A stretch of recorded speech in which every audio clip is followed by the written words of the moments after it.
अस्सलाम वालेकुम नाज़रीन, अंडरग्राउंड न्यूज के साथ मैं हूं इस्बा लतीफ। अब रुख करते हैं अहम खबर की तरफ। साबिक वजीर आजम पाकिस्तान इमरान खान के ओवरसीज पाकिस्तानियों के लिए साबिक मुआवन खुसूसी सैयद मखदूम तारिक के साहबजादे मोहम्मद अली इमाम और सैयद इमाम जमाम 2018 में अपने आबाई गाँव कमालिया जाते हुए काड़ा के करीब ट्रैफिक हादसे में जहां बक हो गए थे।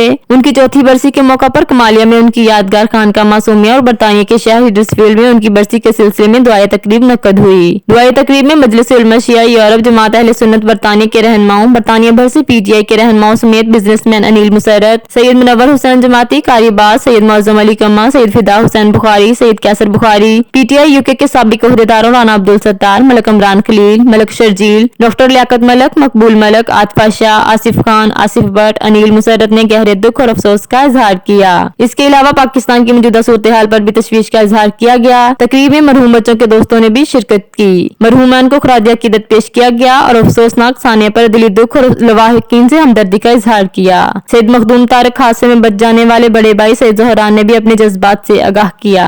था यकीनी तौर पर जब भी 18 जून आती है तो सब्र का दामन जो है वो छल जाता है, तो आज का दिन मुश्किल होता है। मैं सब दोस्तों का ममनून हूँ कि दुआया तकरीब में वो तशरीफ़ लाए यहाँ पर सब लोग आए, उन्होंने मुझे हौसला दिया और जो मेरा सब्र करने का मामला है उसमें मुझे उन्होंने मदद दी। तो मैं ये समझता हूँ कि ये औलाद का जो दुख होता है ये दुनिया का सबसे बड़ा दुख होता है और जो सब्र है वो भी खुदा की तरफ से होता है। इस हादसे के बाद जो सब्र मिला है वो भी खुदावंद करीम की तरफ से मिला है। तो हिम्मत से हैंडल कर सकें और हमारी सब औलादों को अल्लाह पाक प्रोटेक्शन में रखें और ऐसा इम्तिहान कभी ना डालें।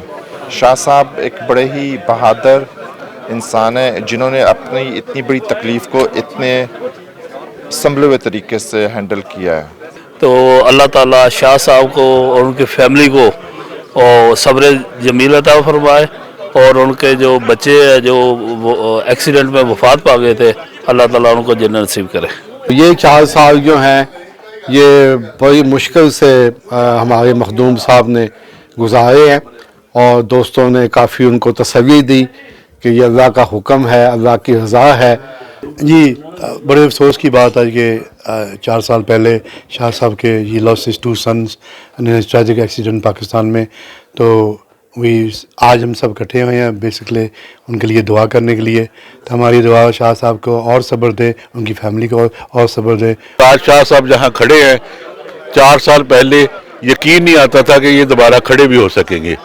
तो मैं इसीलिए कहता हूँ सिर्फ अल्लाह ही जानता है कि जो अल्लाह करता है वो ही बेहतर है। I've remembered my brother and sisters, 2 brothers, and today's a big day and I thank everybody that's come here to support my family and me. It's been a long, grueling 4 years, but because of everybody here, we've been able to go through it. That's all that matters. Thank you very much. मरहूम बच्चों के लिए सैयद मखदूम तारिक, पीर सैयद मुनव्वर हुसैन जमाती, कारी अब्बास ने खुसूसी दुआ कराई। दुआए तकरीब में Glasgow, Birmingham, Bristol, London, Manchester, Bedford, Sheffield, Leeds समेत दीगर शहरों से मुख्तलिफ शोबा जिंदगी से ताल्लुक रखने वाले अफराद ने बड़ी तादाद में शिरकत की। सैयद मखदूम तारिक और सैयद ज़हरान तारिक ने गहरे दुख और अफसोस का इजहार किया। मरहूमान के दर्जात की बुलंदी के लिए दुआ की। सैयद मखदूम तारिक ने बच्चों के नाम से ट्रस्ट के जरिए मुस्तहिक अफराद की हर मुमकिन तावन की यकीन दहानी कराई। दुआए तकरीब में नवाज गोंदल, फरख गोंदल, इकबाल सदीकी, अता चौहान, रजिया चौधरी, चौधरी जहीर, अदील चौधरी, वकास विकी, चौधरी बिलाल, इनाम सहरी, ख्वाजा अल्ताफ वसीम समेत दीगर ने शिरकत की। सैयद तारिक महमूद साहब के 2 जो शहजादे जो अल्लाह को प्यारे हो गए थे, एक पाकिस्तान में एक ईद के हादसे पे उनका एक्सीडेंट हुआ था, उनकी शहादत हो गई थी। हम दुआ करते हैं अल्लाह ताला इनको सब्र दे और बच्चों को जन्नत फिरदौस में जगह अता फरमाए। ऐसी ट्रेजेडी जो है अल्लाह ताला किसी के साथ भी ना करे और हमारी दुआ है कि अल्लाह ताला उनको सब्र दे और खुदावंद आलम उनके बच्चों को ज्वार रहमत में जगह दे और उनको सब्र जमील अता फरमाए। रब्बुल इज़्ज़त बच्चों को जन्नत में आला मकाम अता करे और माँ बाप को सब्र जमील अता करे। अल्लाह मियां उनको ऊंची सी ऊंची मंजिल जन्नत में अता फरमाए, उनके माँ बाप को भी सुख मिले। मज़ीद बाखबर रहने के लिए देखते रहिए अंडरग्राउंड न्यूज।